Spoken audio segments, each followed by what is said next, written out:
Hi, this is Lena, and you're watching my channel, The Infertile Mama. I wish I had fun things to talk about on this channel, but it is all about infertility, which is anything but fun. This time today, I wanted to talk a little bit about endometriosis, which is a condition in women. We all have endometrium in our uterus, and that's what sheds, the tissue sheds, which happens by a cycle every month, which is when we have our period, and you shed that tissue, the blood.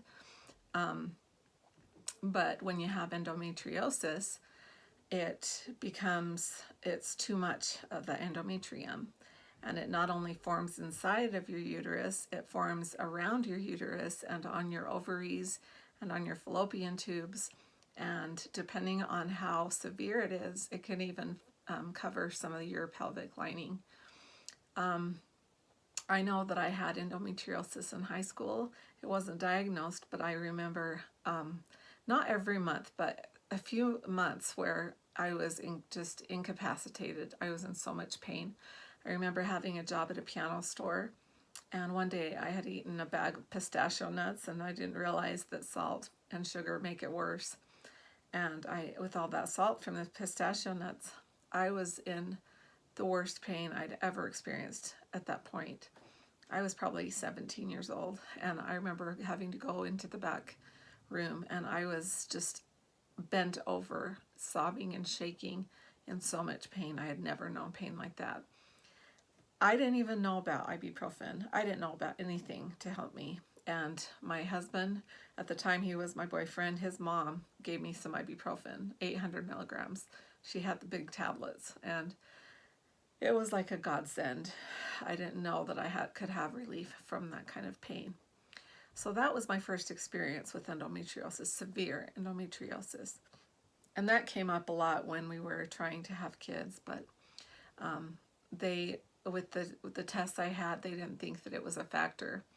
And so after we did our well, actually it would have been 4 rounds of IVF, 2 different doctors, and they were failed, and also a miscarriage, we decided that we had to just come to an acceptance that we were just Josh and I as a family, and we were done with the medical treatments. But every other month I would have severe cramps to the point of being debilitated. It was just paralyzing. I would be just with the heat pad. I would take my 800 milligrams of ibuprofen and just be in pain. The ibuprofen would help. It would help me be able to walk around, but just being in the fetal position was the most comfortable. I remember just how intense those pelvic pains were. And I was working at the time. I had a part-time job at the bank, and I went to school full-time. And there were days where I'd have to miss work or school because of how intense the pain was. And I know that they rate endometriosis by pain levels. So mine would be considered severe. You go down to moderate or light, but mine was severe. And in 2006, I was offered a management position at the bank I was at, a regional bank here in town. And I accepted the position, and it was beyond 60 hours a week. So I had to be in top form for that job. And there were days where the pain was so intense where I couldn't even get out of bed. And so I knew I had to do something about it. And I talked to my good friend her dad is an OB/MD, and he suggested that I just have what's called a lap laser, and it's a form of surgery where they go in laser out all of the endometriosis, and if I had any cysts, he could cut those out too. So this was 2006, and I was desperate, and of course I hate surgery. I hated surgery after my experience in Las Vegas, and I reluctantly decided to go forward with this surgery. And I remember telling the nurses, and this was in St. George, and I think things in Utah are just a little bit kinder and friendlier than in Las Vegas, telling the nurses that my post-op experience, where I could hear them and they didn't know I could hear them, and it was just not a good thing. And so they were really careful. They knew I was nauseous and couldn't say I was nauseous, so they made it a point to write that down and say to give me medication for nausea and for anxiety and pain. And they assured me they'd be there and I'd have juice and just be, I wouldn't feel so alone this time. And it was a really long, it was only supposed to take about 45 minutes, and I was in the OR for over 2 hours. And it turns out that I had a cyst the size of a peach. It was pretty big, and that my endometriosis, at this point it's called endometrioma, it was all over my whole stomach, over my intestines. It was not just on the pelvic wall, it was all over my organs. And it was all over, obviously over my cysts, or over my fallopian tubes and my ovaries. And yeah, my doctor just couldn't believe how badly I had endometriosis, and he got me cleaned up. And he was so confident that he had cleaned me up well enough that I could probably get pregnant naturally. And of course, as a woman, I let the hope get to me. And I guess when you have a period every month, you still, I talked with Jay about this the other day, there's still always that hope. When you have your premenstrual syndrome, there's always that hope that you're going to have a period, or you're going to have a pregnancy when you start feeling those symptoms, because that's what your body does when you're pregnant. And there were still times where I would run and get a pregnancy test, even after all these years, after all the IVFs, everything. There was times where I still held that hope. And then after having that surgery and having my doctor tell me that I had more hope, I was just elated, and I would go buy pregnancy tests by the box full just because I wanted to take 2 or 3 just to make sure that not one of them came out positive. And anyway, it didn't work. I mean, I didn't get pregnant. And I want to say I was pain-free. Maybe for a few months, the cramps had calmed down. I was able to focus more on my job, and I traveled for my job, and I was able to do that. And so I wasn't incapacitated like I had been before. So it did help for a while. 2007, I had a cyst rupture, and that feels kind of like appendicitis. Your pain doubled over, and I missed work from that.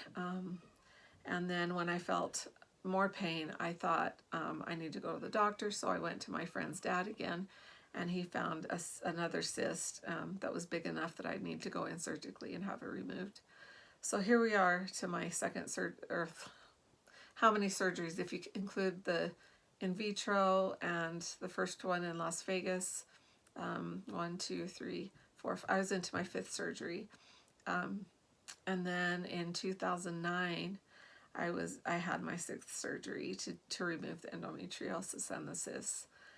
And it was again intense. He said it was covering everything again, and that my cysts were the size of plums and apples and grapefruits, everything in your fruit basket, basically.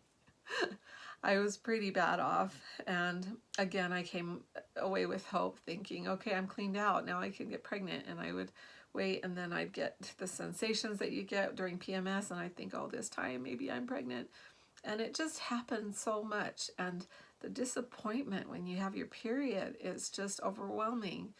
And in the meantime, you know, I'm surrounded by people that are having children so easily. At my job, I had a couple of tellers on my team that were pregnant, and it was just hard to see newlyweds just come along and then they're pregnant, and it just seems so natural for everybody. And it was such a lonely time for me.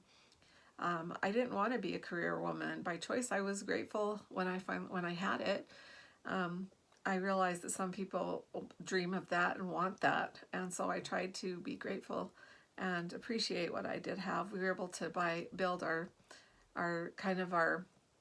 forever home during that time, because my husband and I we both had about the same income level, no children, and just I had my dog, Neva. I had Tasha, which was my best friend. She was my fur baby, and she was my walking partner. And when she died, a part of me died. It was so hard to lose Tasha. And in my effort to replace her, I hurried and got another dog, the same breed. She was an Alaskan Malamute, the big wolf-like dogs. And Tasha had been adopted, a rescue dog. I got her full grown. And so we did the same and got Neva, a second Alaskan Malamute from Idaho, as a rescue dog. And both of them had been put in jail, dog jail. I put quotes on that because they had been eating cats, killing cats in the neighborhood. And so they were in trouble and they were going to be euthanized. And so we were able to save both of the dogs. And so I had my dogs. I had my job. We had a good income level. We were able to travel. We had a good time. I'm not going to say I wasn't grateful, but every month there was still that disappointment.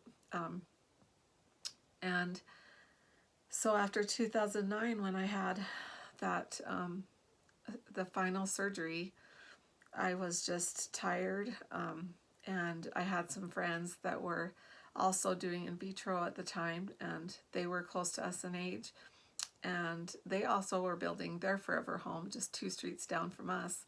So we were all in the same bracket. And I remember one Christmas we spent together because Christmas was an especially hard time for us. And we wanted to just be a little family together, just the 4 of us. And on Christmas morning, we had big breakfast and we got each other some gifts. But I remember that we cried anyway because it was so lonely without children, without the magic that comes with children at Christmas time.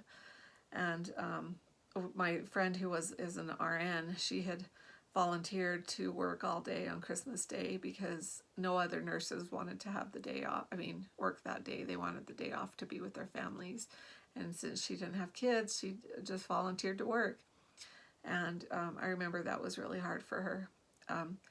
They, in the end, in that year, just found a baby. A baby found them, I should say, and they were able to adopt after a couple of failed IVF. This is my friend Carrie, actually, who was in one of my videos with me. So they adopted their first daughter, and it was miraculous how that came about. And seeing her go through that experience, she told me once on a walk, she said, I don't care how I have a kid, I just want one. And I decided I need to do more as far as adoption goes. I need to do more to prove that I really want children. And she was pretty happy. She finally had her little girl, and ironically, they were able to get pregnant naturally for 2 more kids when they had gone through all the waiting and trying and IVS and everything, and then adopted, and then had 2 natural babies. You hear stories like that, but they got that opportunity. Well, 2010 came, and a dear friend of ours told us about a little baby who needed a mom and dad. And this friend had already talked to the birth mom about us, and she was really interested in us being the adoptive family. I was in, and my husband and I just looked at each other and said, we're in.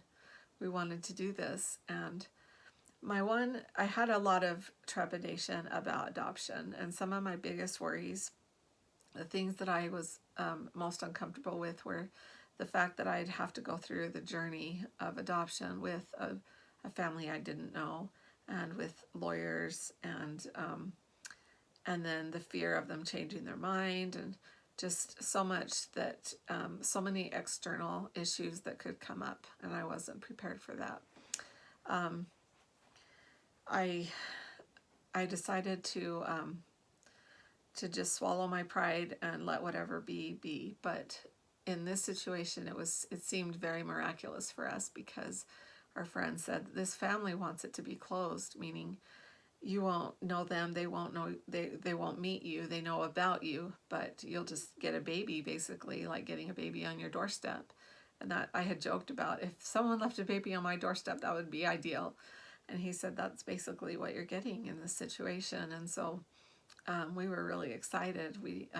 It was a little anxiety inducing to not know the family, I have to admit, even though it was ideal for us to not have to know them, because I did want it to be closed. I didn't want to have to feel like I was sharing a baby or babysitting someone else's baby. And I had all these fears and notions about about adoption. Excuse me, about adoption. But I'm getting ahead of myself. I had started this talking about endometriosis. Before I get into my story about adoption, I kind of started it a little bit. I want to say that I continue to have terrible pelvic issues. And after we adopted our first child, I was done with the bleeding and the cramping and the pain and constant surgeries that didn't seem to help me. And I decided to do an ablation, which is where they burn out your uterus, and you don't have periods anymore, and it doesn't touch your ovaries, so you still produce hormones, and so I still had the monthly cramps, but they weren't intense like they were before. I still would get the bloating and all the things that hormones cause, the headaches, the drowse, the fatigue, the muscle aches. That was another thing that endometriosis did, is I could feel the pain down my legs and in my lower back, and it hurt so much. That's part of why I couldn't walk around and do stuff like that. It was just so intense. But I was tired of surgeries, and I had this new little baby, and I was just in so much pain all the time, and that's why I did the ablation. But then, unfortunately, my ablation caused infection. My uterus got really infected, and the site of the surgical site got infected, and so I was laid up in bed in pain, and I couldn't even take care of my new baby because it was almost like having had a full-on hysterectomy. And so I remember that being in June of 2010, and I don't affiliate summer with good things. I haven't for a long time, and it was another summer where I was bedridden and it was hot outside, and I was in pain every day, and my husband was frustrated because of always being in pain, me always being in pain, and now we had our baby and I'm still in pain, and I couldn't help as much with the baby because I could barely sit up, and I was on a lot of antibiotics and pain meds to help thwart that pain after the ablation. And I'm going to jump ahead, a whole decade ahead, to say that after a whole adult lifetime of intense pelvic pain, I finally went to a naturopath, a doctor here in town, and it was yet another, this was probably last year, 2019.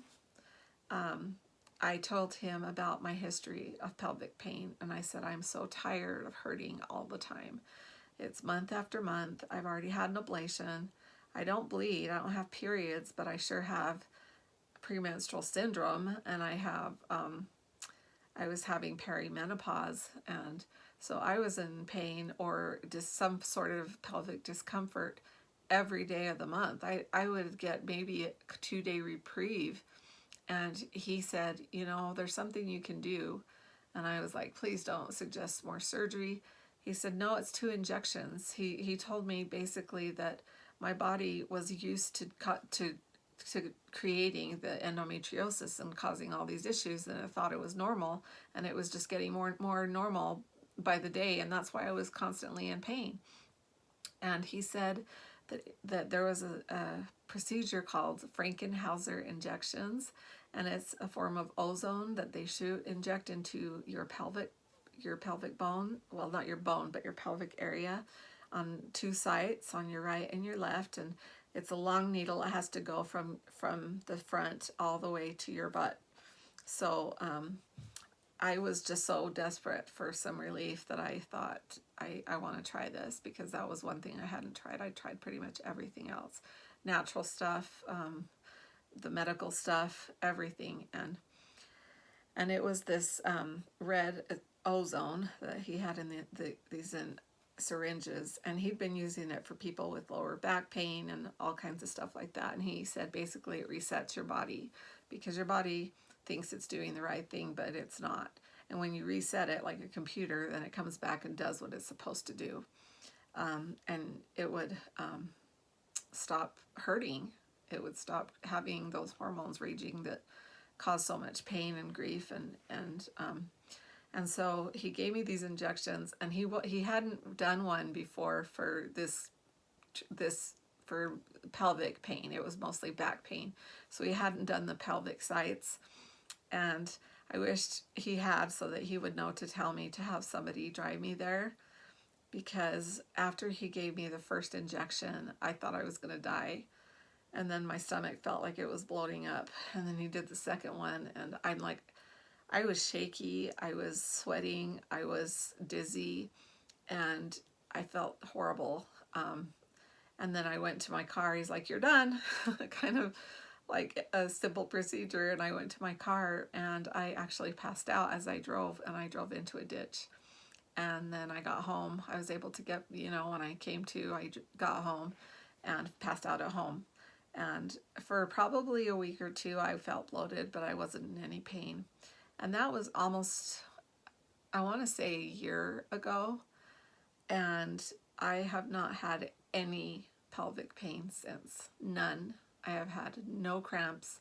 I've had no lower back pain. I've had no leg pain. I've had no anything. And in a whole year, I mean, I was lucky if I'd get through the month and have 1 or 2 days of no pain. And here I've been a year with no pain. So that's my little plug for the Frankenhauser injection. And I want anybody who's watching this to look into that. It's a natural form of therapy that can ease all your burdens with pelvic pain. Look into it. I'm not a doctor. I'm just telling you my experience. And if you are suffering like that, look into it, read about it, study up on it, talk to your naturopath about it.